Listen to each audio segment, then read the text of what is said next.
Go. Hello, boys and girls. Today, we're going to explore the differences, the esoterica, if you wish, of the difference between certain maneuvers in an airplane. And we're going to get rid of the one that's the easiest to explain, which is the loop. In a loop, an airplane begins at what we call entry speed. Today, for Roseanne's flight in the T6, the entry speed is 195 miles an hour. And at 195 miles an hour, the pilot pulls back on the yoke, or the stick in this case, keeping the wings level with the horizon and pulling the airplane's nose straight up through a vertical arc that eventually winds up with the airplane being inverted and then coming down through what we call the back side of the loop. At this point right here, you have the minimal G-forces. In other words, you feel the lightest in your seat. And then as you come down to what we call the back side of the loop and eventually the bottom of the loop, the G-forces gradually increase. And the idea is that when the airplane rolls out or finishes the maneuver, you're at the same altitude at which you began the maneuver and at approximately the same speed. I did that. Very good. Okay, now the aileron.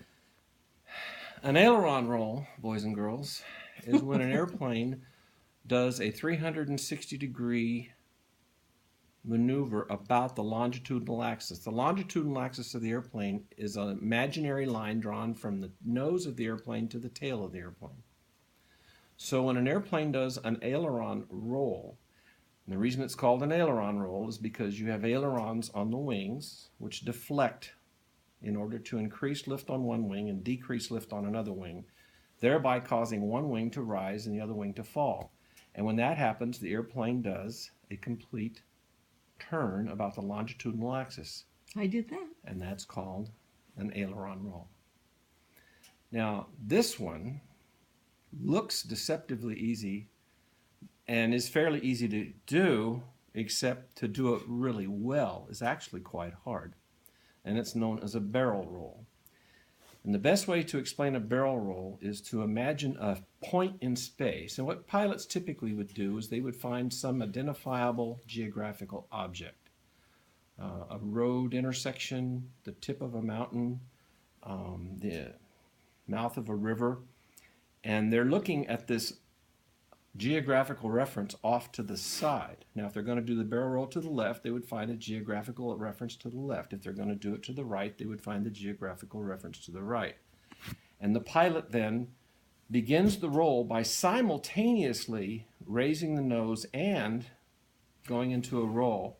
And as the pilot does this, that geographical reference point remains fixed, such that as the maneuver continues, that point seems to not move. And when it's over, the airplane rolls out with that point in the same position it was before, at the same altitude it was before, and at the same airspeed it was before. So I'll do it kind of fast this time. Aileron roll, barrel roll. Oh. Okay. Does that make sense? That's, very good. And the loop? Well, okay. We know what the loop is. And the loop, you gain a certain amount of speed, like in your case 195 knots. And the nose describes a perfectly vertical arc through space, and it winds up going in the same direction it was going when it started. That was really scary, that one. It's one of the easiest aerobatic maneuvers of all. But like I told you, and amazingly Don, enough, an aileron roll looks deceptively easy, and in a jet, it actually is very easy.